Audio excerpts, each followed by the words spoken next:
Hello. Mission impossible the final reckoning Tom Cruise മൂവിയാണ്. MI ഫ്രാഞ്ചൈസിലുള്ള Tom ക്രൂസിൻ്റെ last movie ആയിട്ടാണ് ഇത് കാണപ്പെടുന്നത്.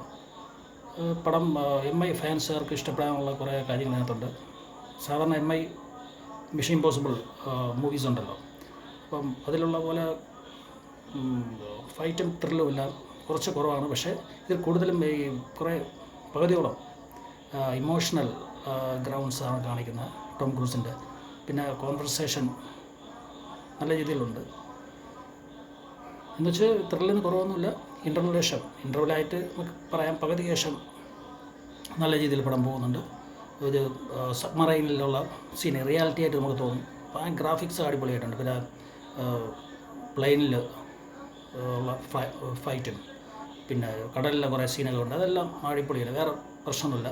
ഒരു അമേരിക്കൻ സ്പൈ മൂവിയാണല്ലോ. മിഷൻ ഇമ്പോസിബിൾ എന്ന് പറഞ്ഞാൽ ഒരു സ്പൈ മൂവിയാണ് മൊത്തത്തിൽ. അപ്പോൾ അതിൻ്റെ ലാസ്റ്റ് ഫ്രാഞ്ചൈസിയാണ്. ടോം ക്രൂസ് ഫാൻസുകാർക്ക് ഇഷ്ടപ്പെടും. ഇത്ര നല്ല രീതിയിൽ ഒരു സ്റ്റണ്ട് ചെയ്യുന്ന വേറെ ഒരു ഹോളിവുഡ് നടൻ വേറെ ഇല്ല.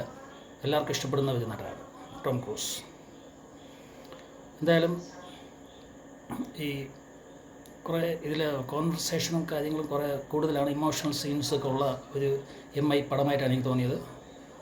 എന്നിരുന്നാലും പടം ത്രില്ലിങ്ങാണ്. ഏകദേശം ഒരു 3 മണിക്കൂറോളം പടമുണ്ട്. കുറച്ചും കൂടെ സ്ക്രിപ്റ്റായിട്ട് ചെയ്യാമായിരുന്നെന്ന് തോന്നുന്നു.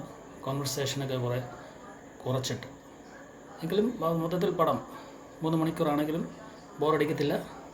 ത്രില്ലിങ്ങാണ്. നമസ്കാരം.